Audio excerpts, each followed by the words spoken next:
to have you all here. The Minister is joining us, but we thought we'd get going to make the best use of our time together. This event is designed to get us thinking about people-powered reform, and it feels like it couldn't be more timely to be talking about how to build a narrative that connects the reform agenda that we all know this country desperately needs to renew and reinvigorate for the future, with a narrative that connects into the communities that can help drive that. And we are today launching a project around this called Nation of Neighbours, which is going to go out into the country and gather the stories to inform that new narrative about people-powered public services and renewal. And hello, Georgia. Sorry. That's all right. You just need to let us On mid-speech. Sorry, I should have waited. So we are joined by a brilliant set of panellists today, but I'm also looking around the room and seeing so many incredible faces, people who are doing this work on the ground in Westminster in loads of different ways, from academia to community groups as well. Actually, I'm just clocking eyes with other friends as well.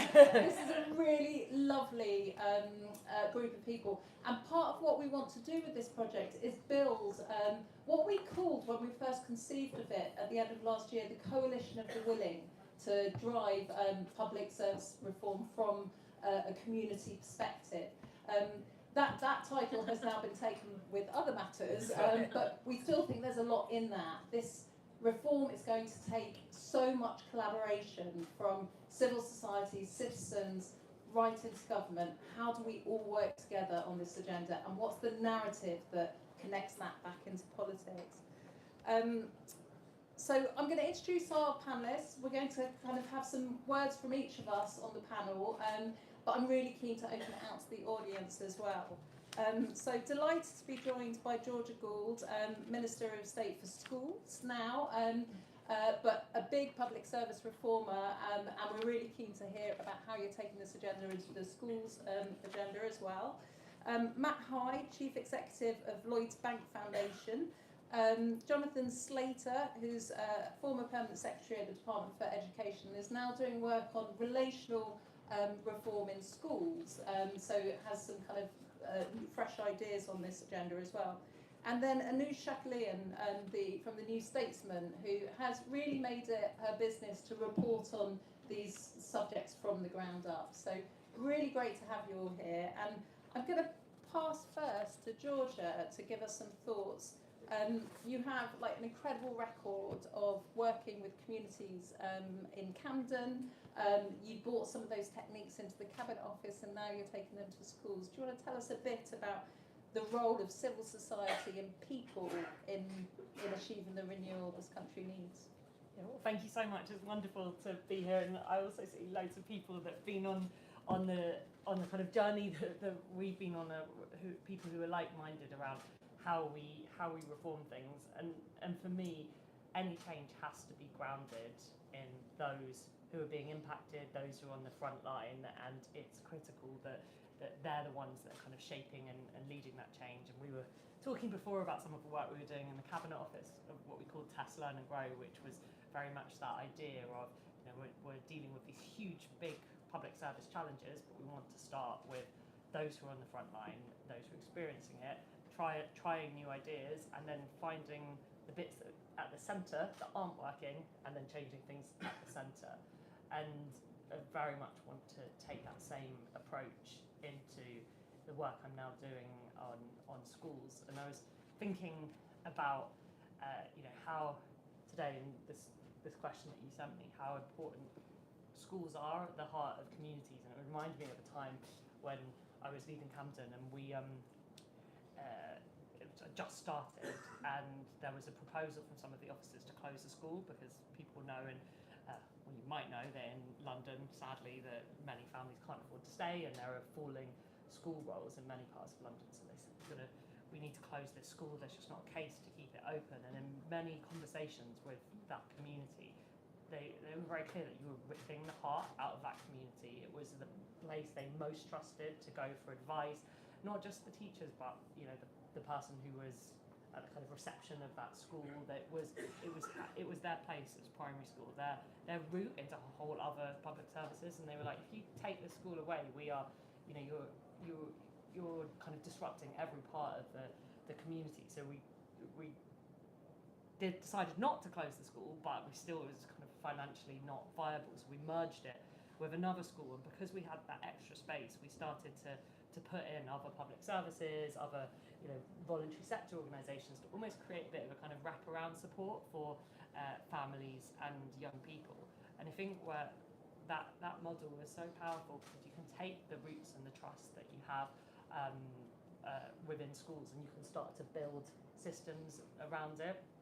And I think too often when we look at challenges from the centre, we look at like at the small part of a person. So, you know, somebody is a parent, but they're also somebody who works and somebody who is connected to their community. And if you start to look at the kind of lives that they have and the relationships and the places that they trust, and you build services around them, then you create much better public services. And so I think there's something for me about, you know, how critical the partnership around schools are to tackling some of the big challenges in education. And for me, the biggest challenge in education is the huge gap we have for students, and the growing gap for disadvantaged students with special educational needs. And that addressing that is about teaching, and it is about what goes on in the school, but it's also about all the support that sits around it. So that's some of the thing that I'm hoping to drive forward in my new role, but I'm only 3 weeks in, so this is emerging thinking that you can all help me with. Amazing. And I'm looking at the audience, and I know a lot of people here are very invested in Tesla and Grow and that approach, and I imagine now you've got the opportunity to do that from a different position as well. But thankfully, quite a few of our Tesla and Grows were with the Department for Education, so very pleased about that. I get, like, what would be good to hear is the continuation of that programme. Oh yeah, there is, you know, the people that have gone into the Cabinet Office are completely committed to that, and I think, you know, there across government, you know, there is a desire to innovate, there is a desire to reform, but also a recognition that, you know, the best way to do that is not through sitting in a kind of room in Whitehall thinking you know everything. It's working with people on the ground, and I think there is, you know, I think you called it a secret revolution in the blog, but there is a growing network of people that are really excited about working in that way. And what was really nice about coming into DFE is that we'd already been having conversations about particularly working on how young people kind of transition from school, with young people with special educational needs transition from school into employment.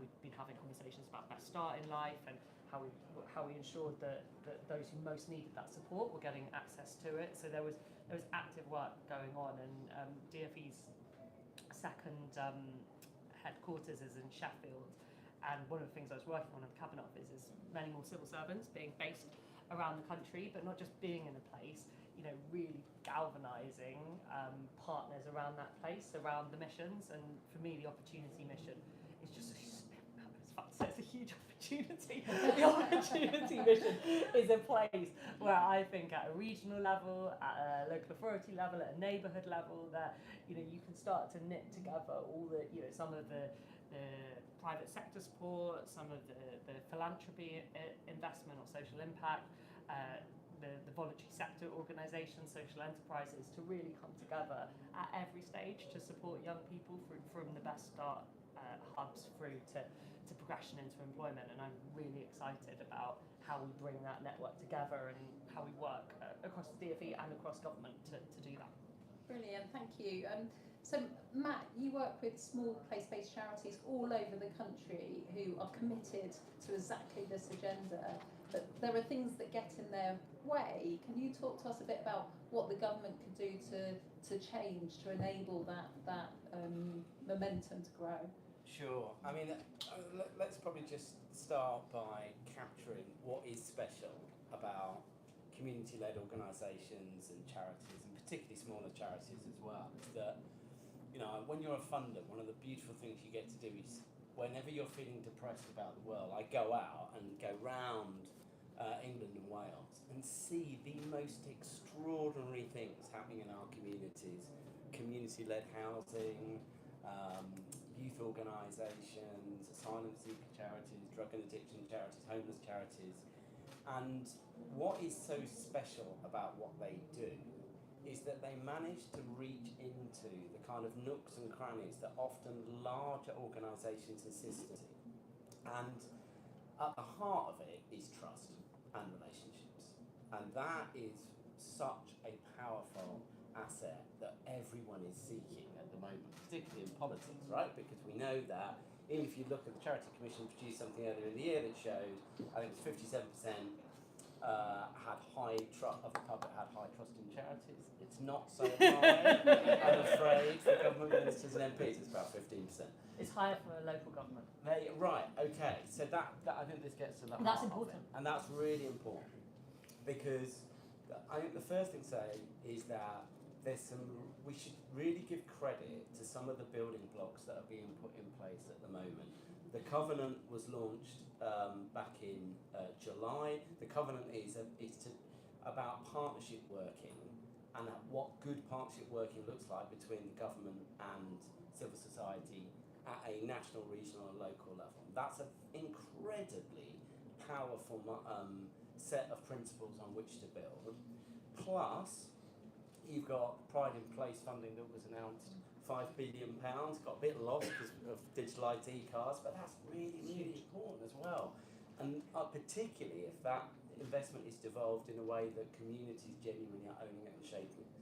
But what we know is, in the voluntary sector, there are fewer donors, there are fewer volunteers, and demand is going through the roof. And often you get overlooked when it comes to procurement or commissioning because you're at the back of the queue, not at the front end. Now, some of those projects will hopefully start to bind in communities right at the start rather than be an afterthought. But I think, how we then do that and unlock it is ultimately about culture change. And if you look at what Georgia did at Camden, you look at Wigan, you look at Greater Manchester, it is the combination of leadership, of people who really want to invest in communities and put them in the driving seat and genuinely tip the scale so that community organisations have got more ownership, and that is going to require culture change. If there's one thing I'd really hone in on, it would be neighbourhood health. But you're not going to be able to do it if there's only small amounts of money that aren't actually reaching the voluntary and community sector. If you empower communities, you can do extraordinary things around prevention, but the funding flows have to change. Thank you so much. Jonathan, tell us the lessons you learned at DFE about what the centre does that doesn't help this agenda, and would love to hear about the work you're doing now in relational education. Well, I'm afraid to say that most of the ministers I worked for, not Georgia of course, weren't very interested in civil society at all when I was at the Department of Education. They wanted to make the decisions, all of the decisions, not just the big ones. They wanted to be the people who decided what 10-year-olds should learn in school, fronted proverbials. My favourite, what was the right percentage of time the teachers should spend in front of their pupils? Answer, 78%. That was a decision made by a minister who was not even elected. A farmer donated money to the Conservative Party, found his way into the House of Lords, but that's another story. The one exception, really, if I look back on my time, was when I was working with Justine Green. She was described herself as a working class girl from Rotherham who'd made it.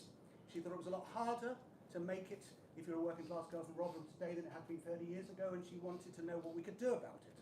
She and I both knew that Whitehall does not know best, as Georgia has said, when it comes to issues like this. And so we put in place what became known as opportunity areas. We invited groups of people in Bradford, in Blackpool, in Hastings, many others, to work together on a plan to support youngsters. And they got stuck in. They really got stuck in. In Bradford, what is going on? Why are there so many young kids who can't read? And it turns out the answer was because they couldn't see the books. They had failed their eyesight test and they hadn't got a pair of glasses. It turns out that fronted verbals are not always the answer. They got stuck in and they made a difference. And the progress that children in opportunity areas made during the 3 years of the programme exceeded that of other children similarly in other areas, and the kids noticed it themselves. The UK Household Survey tracks optimism. Do you think you're going to be able to get a job? Do you think you're going to be able to university? Youngsters similar to the ones that we were working with in Blackpool and Bradford and Hastings, they felt less and less optimistic during the latter part of the 2010s. The kids, and you're not going to believe it, but it's true, in the opportunity areas felt more optimistic for their chances. And then, of course, the programme came to an end. Justin Greening was sacked because it turned out that Theresa May had spotted that she wasn't really a supporter of grammar schools. You couldn't really make this stuff up. But it turns out it's not just, of course, when government decides that communities should get on with stuff, that they get on with stuff, as you know, because you're doing it. Just across the Mersey, North Birkenhead, cradle to career, been working for 5 years, community-based activity. Guess what? A 15-month reading age gap between the 8 to 16-year-olds in North Birkenhead and similar kids elsewhere has been closed. Again, without the use of front of the proverbials. And 300 miles away, in Plymouth, there's been a tremendous bottom-up collaboration between schools, the council, the community, such that this summer, 60% of children on free school meals pass their English and Maths GCSE, and that is twice the national average. It's a figure when you think about it, which is a complete scandal. Right? 1 in 4 youngsters are in families whose parents are so poor that they're entitled to free school meals. Most of them, obviously, are white British. What are their chances after 12 years, 5 days a week, 38 weeks? What is their chance of passing, a bare pass, English and Maths? It's less than 1 in 3. It's less than 1 in 3. How long has it been less than 1 in 3? Ever since the current reform agenda 12 years ago was put in place. So we know that there are things that can be done, as you can see in Birkenhead, as you can see in Plymouth, and with Georgia promoting a place-based test and learn approach, those youngsters are going to start gaining. They're going to be better off. And when I say better off, I really mean it. The difference between a C and a D grade, or a 3 and a 4 if you prefer, in maths, is £25,000. There's nearly 1 million youngsters who, after those 12 years, they become neat. 1 million? So let's go after that, and let's make a difference to those children. Thank you very much. Thank you. Anush, last week we heard about the Pride and Place funding that we've already talked about tonight, but it was signs that the government wants to put this more at the front and centre of its agenda, because actually this kind of community empowerment, this bottom up, kind of connects to the sense of powerlessness in the country as well. It feels like there is a much stronger political connection that could be made there. How do you think this work, and through all the work that you've done reporting so brilliantly on this, could be further mobilised politically? Yeah, it's a good question, because this government, sorry Georgette, is often accused of sort of not having a vision that hangs everything together that it's doing. But I would say that this is actually its vision, and for some reason, and often it might be because there's a big announcement that eclipses, what they announce on these things. So, in the spending review, you had significant money towards these trailblazing neighbourhoods and other similar policies. Then you had the Pride in Place announcement last week, but always eclipsed by something else, perhaps more politically spicy. So, like the ID cards announcement last week. I just don't think that they champion it enough. They don't communicate it perhaps in the right way, to link it sort of politically to the agenda that they have. But there is the will is there in government. I think if they do have a vision, it is this one. And maybe we need to see, when these announcements happen, Keir Starmer at the community-owned pub, or, we need to see more sort of maybe stunts to illustrate what they're trying to do. So I think there's a problem with the communication, but the policy is there in the right place. In terms of how you map this out so that it's something that you can apply to the whole of the country and not just sort of in individual trials or individual neighbourhoods, I think that's really difficult, because what you have to see is a culture change, like Matt was saying. When I go and visit these projects, whether it's a local charity, community group, food banks, which are sort of everything banks these days, community land trust. I've been to all sorts of the big local projects I've been to visit. The people who work on them always say, we're here already. They need to know that we're here already and we're doing this stuff. It's on a small scale because we perhaps don't have the resource that we need, but we don't want them to just sort of make us bid for more money and then just let the council decide how to spend it. We want them to give the power to the people who are actually already doing these things, sort of genuine residents rather than just a board on a council who might use the money for something else that it needs it for. I mean, councils need money for a lot of things. So I think there needs to be a culture change in Whitehall as well as in local government in order to truly empower the people who are already doing these projects or have the will to do these projects to carry them on and to grow them. So I think that's one barrier. I mean, I've been told by the people who I've been to interview that that's more important than any change in legislation or anything like that. So perhaps it's a matter of bringing more of those people into conversations that happen at the top of government, for example, as well as ministers and MPs going out into the country and speaking to those people in a genuine and deep way to work out how you do sort of map that out across the country. And secondly, I do think there needs to be a recognition that just because one thing works somewhere, it can't just be plastered onto every part of the country. And so that is a challenge for the government because, you know, what you want is to be able to say we're going to do Sure Start, something that can work across the country and change, you know, every community. And it's a headline and it's something that journalists like me can understand. You know, it's very tangible. But actually, you know, what might work somewhere for one community might not be appropriate for somewhere else. So when you have these sort of small projects happening around the country that are being supported by government, there might not always be a narrative that hangs it all together. And I think that's another challenge in communications as well.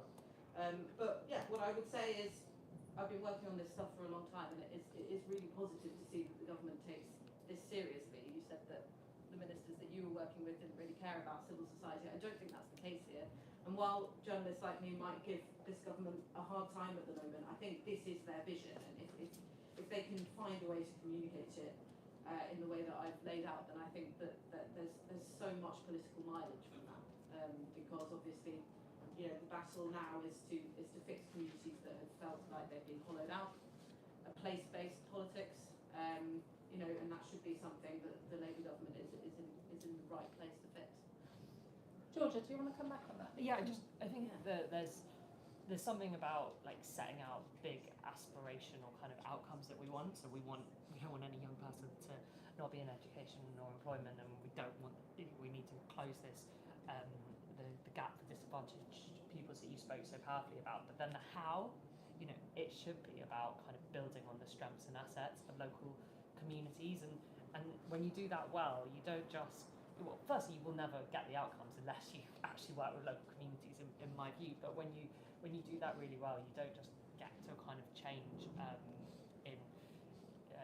policy. People feel differently about their own lives, their own power. Like feel more. You know, I've seen that shift where people think, actually, I am kind of leading change in my community, and this, you know, I feel ownership of that, and I feel, you know, more like a citizen, and I feel, you know, pride in place. Yeah. And I think that can be a really powerful shift, and so I think we can be all right with the how being different, but that requires us to give up, you know, to still have a clear view of what's happening around the country and the outcomes we want, but give up like the expectation that it all needs to be the same, and we need to do everything in the same way. And while, you know, different places might do things differently, there's amazing learnings, and I think that's where central government can be really powerful. And you talked about the cultural change in the centre, and I think if we have, you know, civil servants based around the country working day to day with those people on the ground to test new ideas, to change things, you know, they will be inspired, because there's nothing more inspiring than working on communities. When my job gets too much, I go out and see what people are going on the ground, because it's all happening. And sometimes in the centre the problems seem massive, but when you're on the ground, people just inspired by love of their place are doing amazing things. So if civil servants get the opportunity, and it is an opportunity to work alongside them, they will feel inspired. They can bring that into the centre, share, you know, in Birkenhead, that, you know, Kindred are creating an amazing investment project. Could you do that in another area? And you start to share it. You get a kind of virtuous circle of learning and inspiration. And I think it's entirely possible. And I feel more optimistic about it than people sometimes do. And, you know, they can be quite critical of the civil service, and this is is not how they think. Actually, this is how most people want to work, but they've not been given the opportunity to work that way. And I think when you make that shift, change happens really, really quickly. Thank you. I wanted to pick up a bit about the point on narrative, because the work that Mark and Matt and I are looking at is how to build a really compelling story that puts this kind of front and centre of a government's agenda. But we have to be really honest, there are some things that are really hard about turning this into a narrative, like words like relational and empowered, Everyone thinks it's a bit fluffy. It's all a bit fluffy. It's really hard to make it a tangible, kind of even contestable kind of policy agenda. But it empowers in a way that people are desperate to be enabled at the moment. So Georgia, what do you think the potential is for that kind of putting it front and centre? Yeah, I think that because we're building, we're starting this investment, we're starting the test and learns, and there's so much more if you think about a policy agenda, the neighbourhood health that is actually going kind of really grounded in communities, the best start hubs. Then you will start to see amazing stories coming up and people who have genuinely experienced that change. And I think that when someone says I feel differently about my own life and my community because of the way that this has been led, that is a real shift. And I think it's why I was so keen in my previous role just to get out and do some things, because I think people kind of need to see it to believe it, and know that there's nothing soft about it. This is the absolute key to really delivering a kind of sense of belonging. The Prime Minister's been talking about how much is at stake at the moment, and this work of rebuilding community and trust is that is at the heart of this political project, and at the heart of I'm going to be of beating reform, which is me being political here. But I think that's this is the work we need to do in communities. But because people will understand it as a political project and back it for longer, or because it will deliver for people? Both.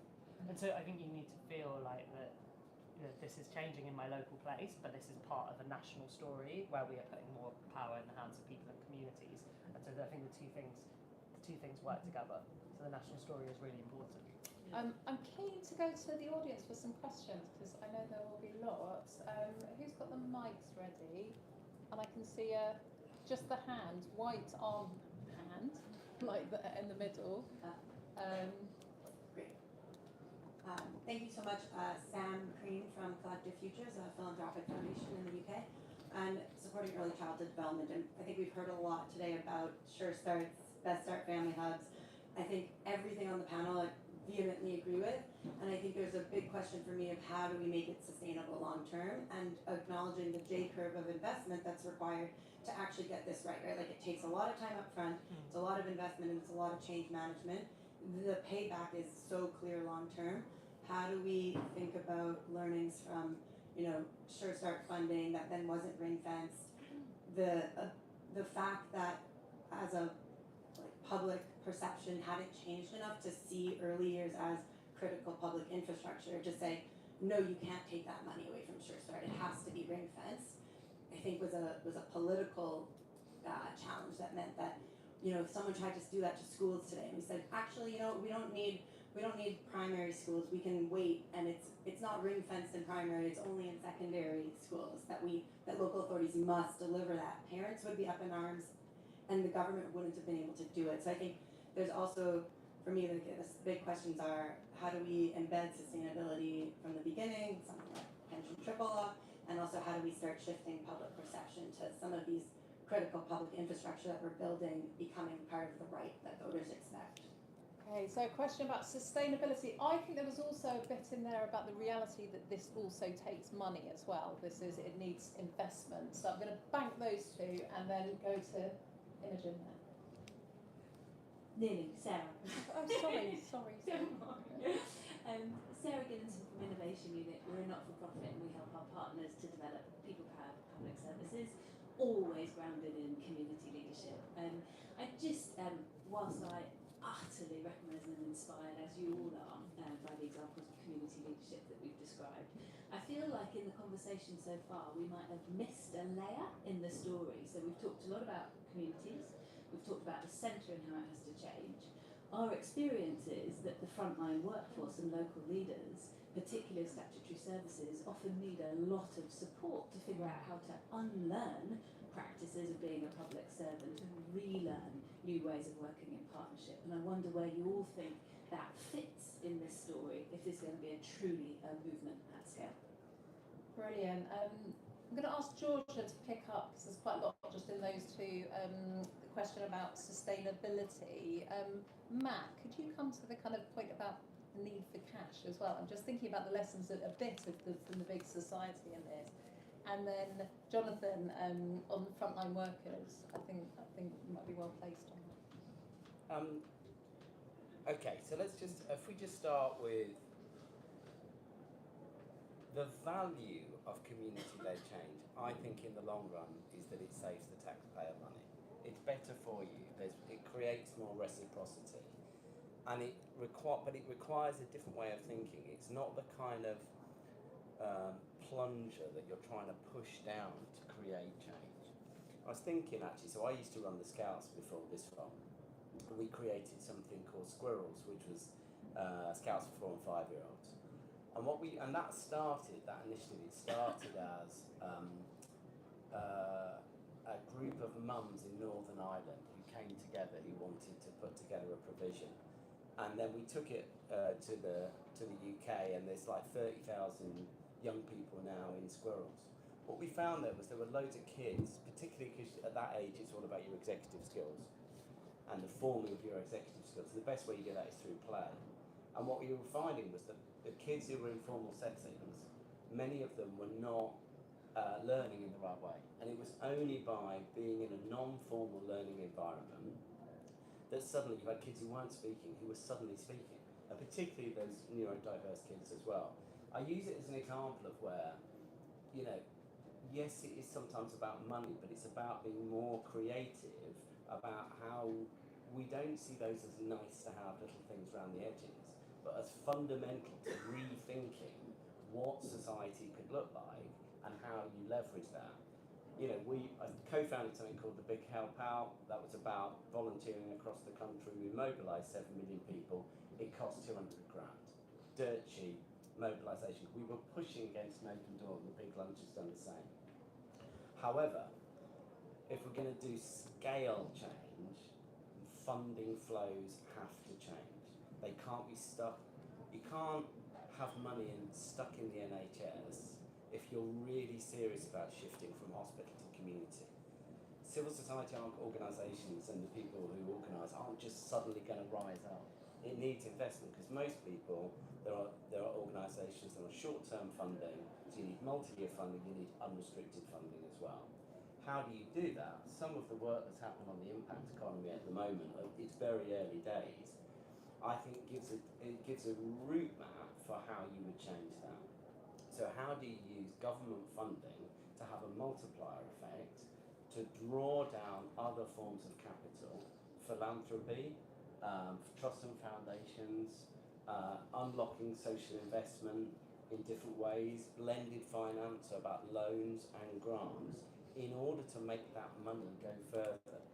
But that's also going to require government at that point also stepping back and then being clear on the outcomes, but trusting organisations to deliver those things as well, because that is what's going to draw more philanthropists to the table. There are ultra high net worth individuals in this country who are desperate to give more.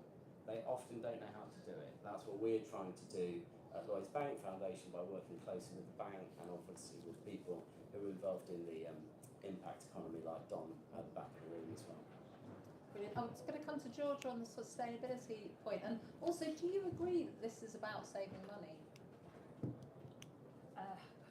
I don't think that's the kind of primary purpose. The primary purpose should be about delivering the kind of best possible services and outcomes for people. But my experience is that you do end up saving money. But if you go into it with that mindset, you might not get the right results. And And I think that on the point about local authorities, I think that they're absolutely critical to this because, you know, I led a council for 7 years, and I would say the shift we had was from kind of seeing ourselves as delivering services to seeing ourselves as like a convener of place-based services for our citizens. And we had a thing about turning ourselves inside out. And whenever we started to really work differently and empower our communities and draw on their assets, we had better outcomes, and that's why we're doing it. But we also saved money, and that did require keeping investment in, you know, early intervention and those areas. It's interesting your question about ring fencing because, you know, what actually happened under austerity, and I got elected in 2010, was that, you know, local government as a whole was completely decimated. So lots of really brilliant things ended up getting kind of reduced, and that's everything from libraries to Sure Start centres to, you know, all sorts of like the preventative like state. And so I think that the kind of fundamental issue was that we decimated local government and didn't value it, and actually because people were forced to basically take everything away that wasn't statutory. I don't think anyone would have chosen to take away Sure Start centres. That wasn't where we are. So I think it's really important that we really do kind of value local government's role and ask local government to play more of that place leadership role. And there is quite a bit of money that goes into public services, but like I think at a local level we often see the same fragmentation on the ground as we do centrally because it's, you know, we're very siloed in how we fund, and so a lot of waste goes into people bouncing between different services.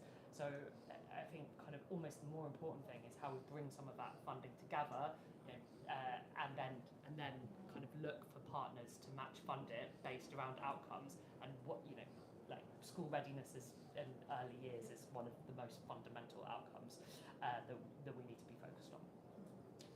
And that point around the role of the centre changing, really that's about culture change, which is the same issue with frontline, people Yes, actually I mean, reconceiving jobs. People respond to the incentives placed upon them, don't they? And so if you're a school leader and you Ofsted are coming and they're going to be judging you against a set of things that are simply completely within your control and ignore the extent to which you are, say, improving the lives of disadvantaged children or working partly with everybody else, then you're going to focus on that.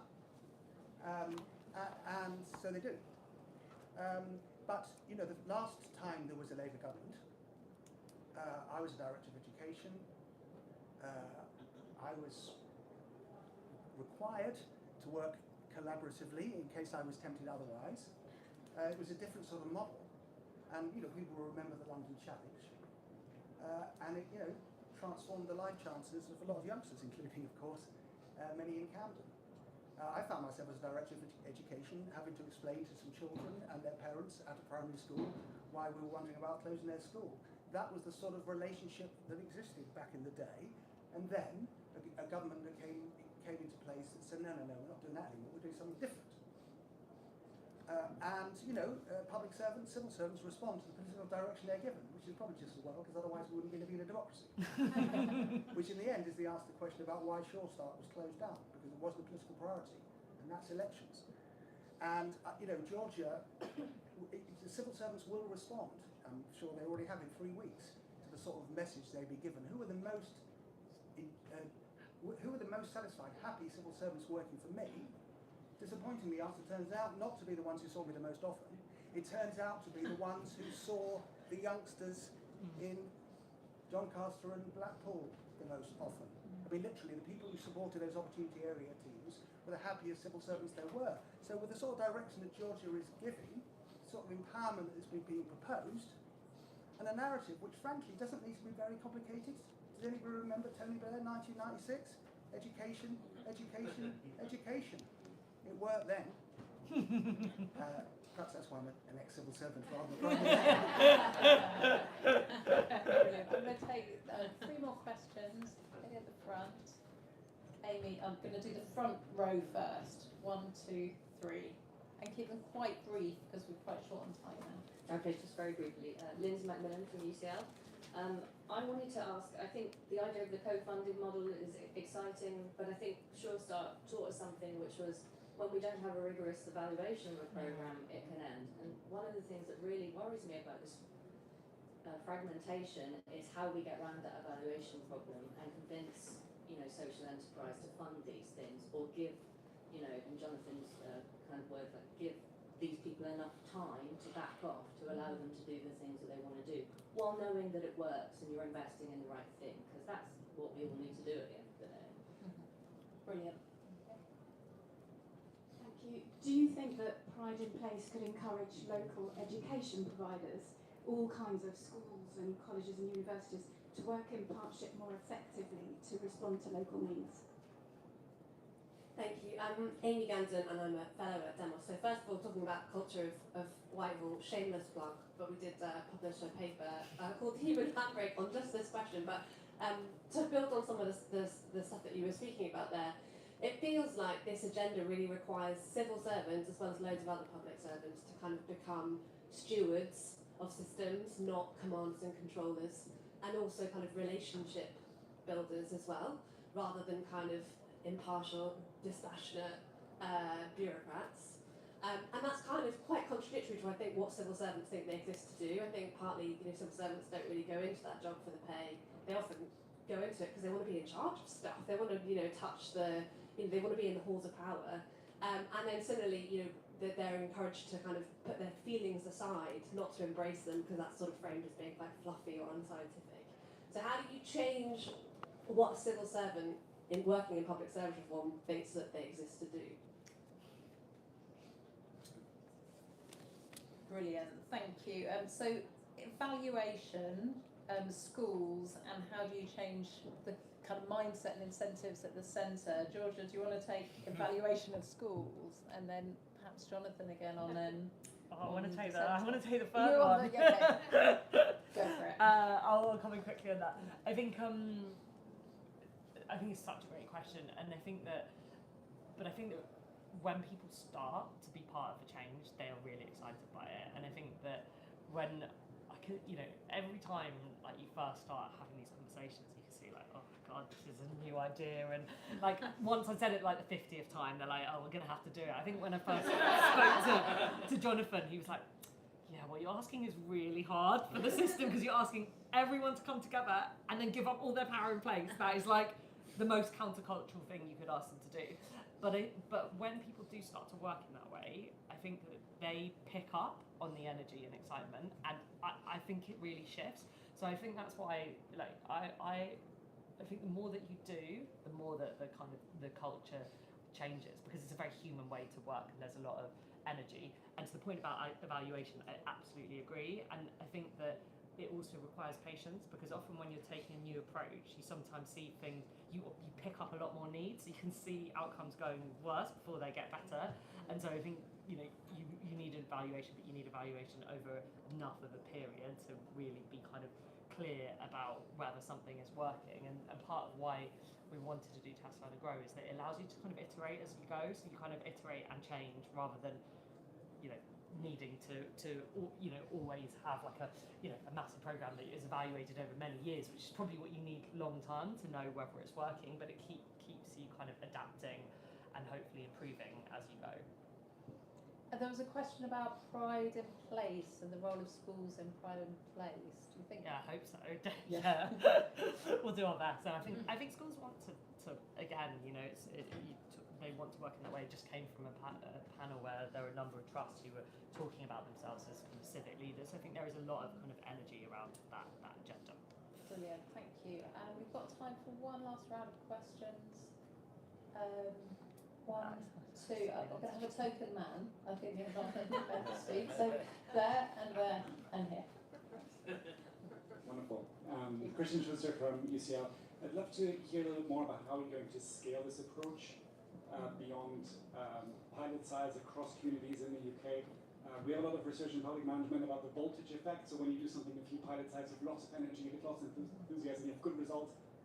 But then when you do it across communities, it gets a lot harder, because you often have communities also run by opposition parties. So just love to hear more about the scaling across Brilliant, communities. thank you. I can't remember where the hands were now, sorry. Can you put them back up? Yes.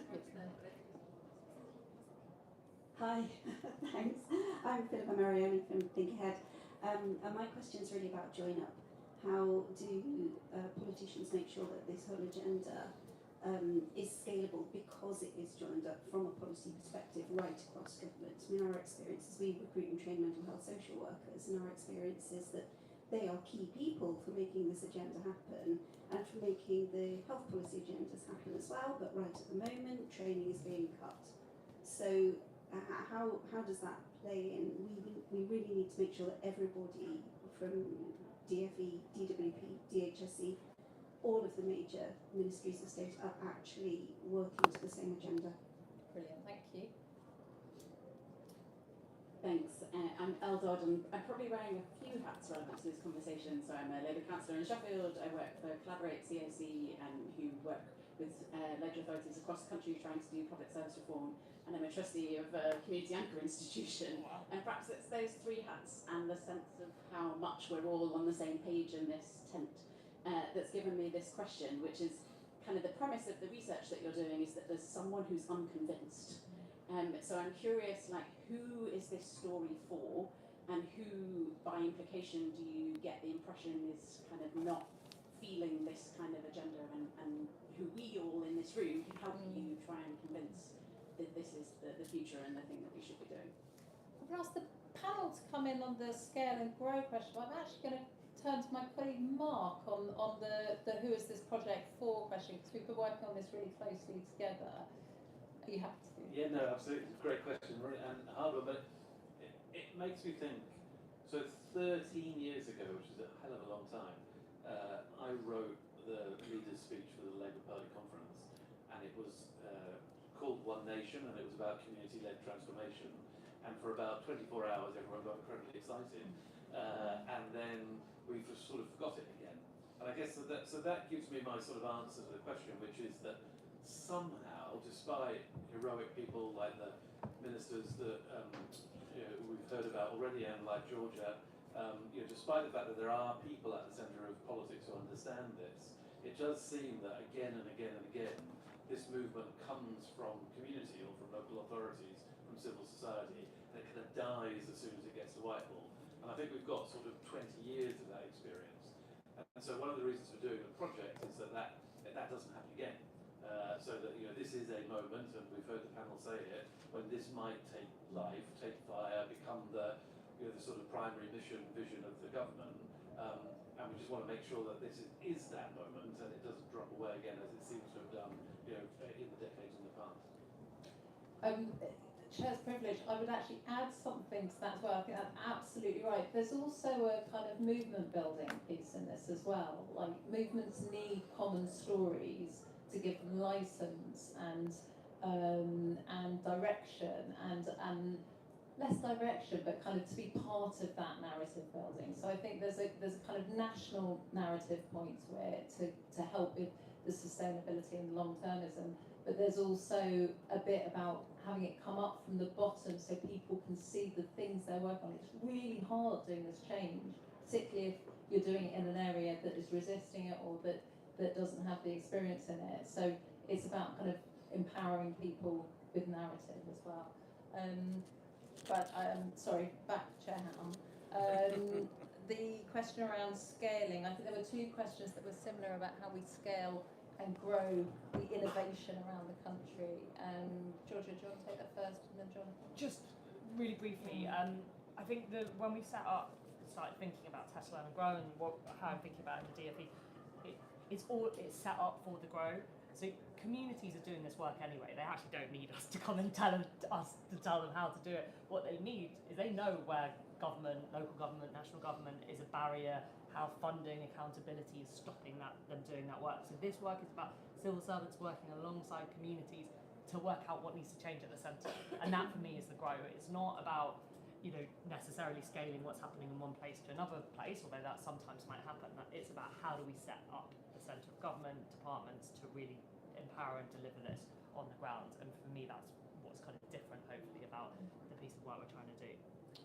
The good news is that there are still, civil service is often a job for life, and so now there are quite a few people working with Georgia who remember when there was a National College of School Leadership, when there were national programs in place between 1997 and 2010, although it is a disgrace that only 1 in 3 white working class children on free school meals pass English and maths, when Labour started, it was 1 in 6.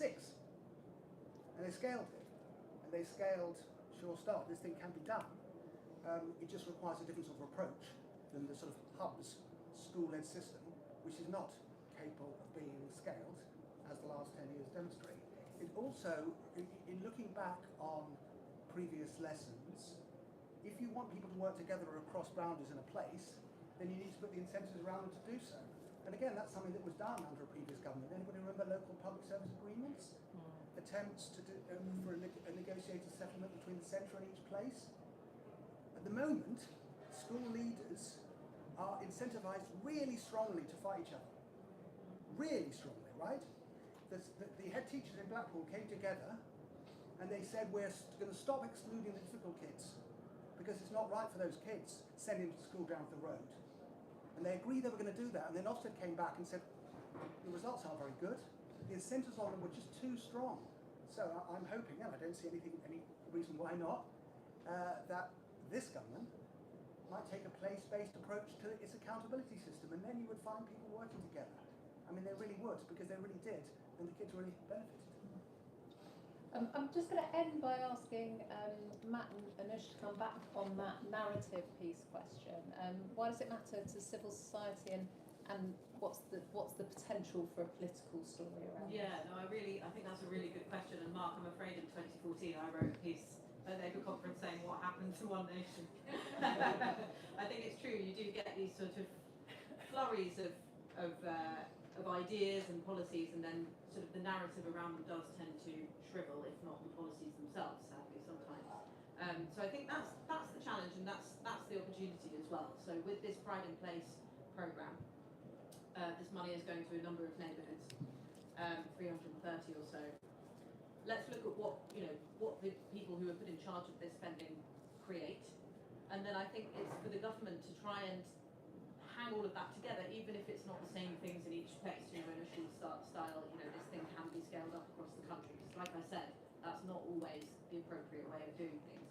And is there a way of sort of branding it? I think after the Brexit vote, there was a lot of hand-wringing about how we didn't, signal that this was EU funding that was providing X, Y, and Z in the community. Is there something? I mean, it sounds crass, but I mean, every poster that I see of a Mayor of London initiative has Mayor of London written on it. Why isn't that something that the government can do for these Pride in Place initiatives? I mean, sometimes I think the simple solutions are the best, like, Keir Starmer announcing something from a community's own hub. Force journalists to go to these things, get your most senior ministers to them, prime minister to them, and then force the lobby to come up and have a look at what's going on. I think sometimes storytelling just needs you to look at it in a very simple way, and do it in a place that perhaps is politically interesting, a marginal seat somewhere where there's a threat from a certain politician or party, and political journalists like me can tell a compelling story from it. I think there's all sorts of imaginative things that you can do, and it's actually not necessarily rocket science. Brilliant, thank you, Matt.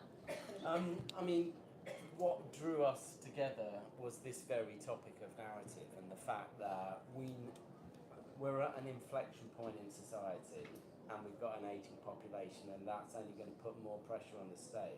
So there's an imbalance between the state, the market, and civil society, and the one that always gets overlooked is civil society. So once you get to that point of thinking, you have to completely reinvent what that looks like in the future. And that's going to require some difficult choices as we go on that journey. The scout leader I knew used to say to me, we need to be clever on the inside and simple on the outside. We tend to use language, and I mean lots of us, not just the political elite, lots of us in this room, use a jargon and a lexicon that just doesn't cut through how people talk.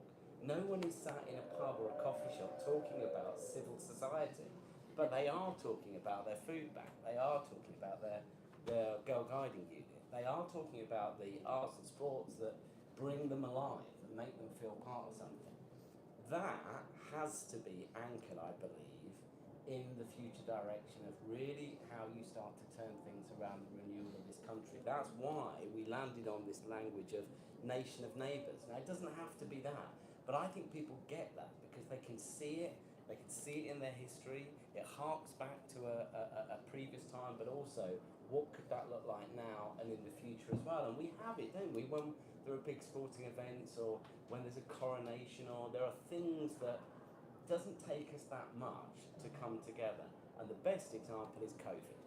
And it's not that long ago. We had 12.4 million people who volunteered, 4.6 million people for the first time, of which 3.8 million people said they wanted to carry on and volunteer. And then we settled back into a whole set of old behaviours and ways of doing things. So it's still in the collective memory of this. You can tap into it and give a positive vision of the country.